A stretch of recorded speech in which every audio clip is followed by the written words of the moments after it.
Want to know from you how we can help to make this situation better. That question from San Francisco Police Department hate crime investigator Detective Sergeant Kelly Kruger is more offensive and a violation of constitutional rights than if I had screamed F you to her at the top of my lungs. Let me explain. In 2019, there was a federal court of appeals decision on a case based on a situation in which a person yelled at an Arkansas state trooper in a fashion similar to, "This is my town, not yours."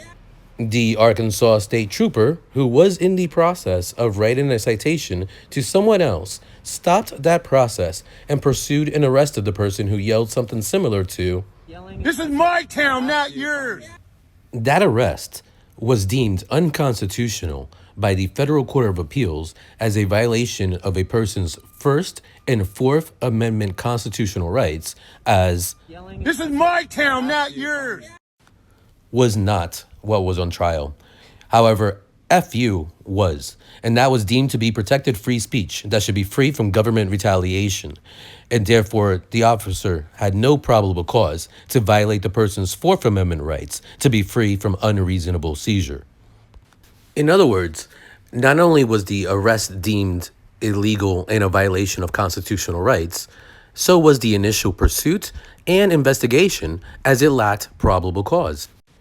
Which is why when I heard San Francisco Police Department Detective Sergeant Kelly Kruger say, I was hoping we could talk about the emails that have been being sent out, and I said, realistically, have you Yeah. reviewed the emails? I have. Okay, so what? So it looks as if it's a hate crime. I don't know if you know what's happening right now. The question to you is, do you know what's happening? Because Oh. the fact of the matter is, right now, I may not, and that's why we came to talk. so Yeah. you haven't really reviewed the email. Because if you have any education or understanding of U.S. law, federal rulings on constitutional rights, or the investigative process, you have an understanding that there's no probable cause for there to be an investigation or for that officer to subsequently say, Want to know from you how we can help to make this situation better. understand, this is not a state trooper who argued that they did not know that their subsequent actions would be a violation of anyone's constitutional rights, but rather a San Francisco police officer conducting an investigation, which, if conducted properly, would have revealed that that investigation itself is a violation of my First Amendment rights and would be done in obstruction of finding accountability for previous violations of my Fourth Amendment rights. Hello? Hi. Hi. My name is Kelly Kruger. I'm a sergeant from San Francisco Police. And I'm coming by because What about a real insurrection over there? Well, I feel closer to that. I mean, this is absolutely, it's beyond insulting. It's oppressing the population. So there's a lot there. Now, a $1,400 Visa card.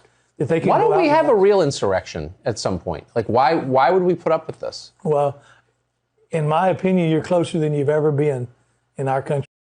That was posted May 25th, 2021.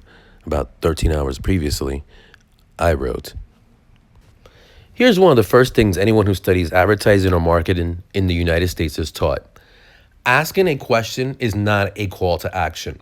In fact, it is often avoided in free market advertising because of the risk of the audience answering the question differently than expected.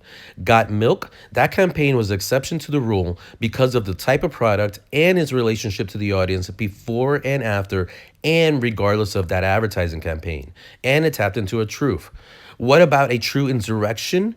Or when will there be a true insurrection?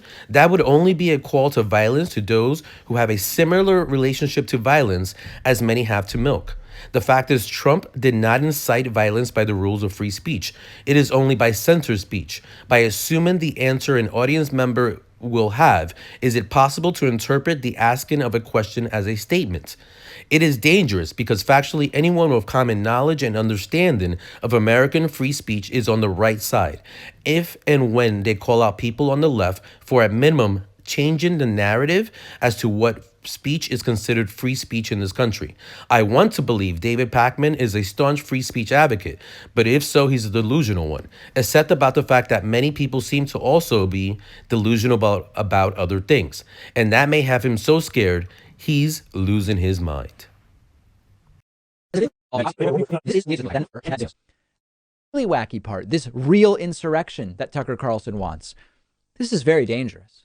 Now, I am very close to a free speech absolutist. And what I mean by that is I believe any speech that is not actually illegal is legal and thus should be allowed, period.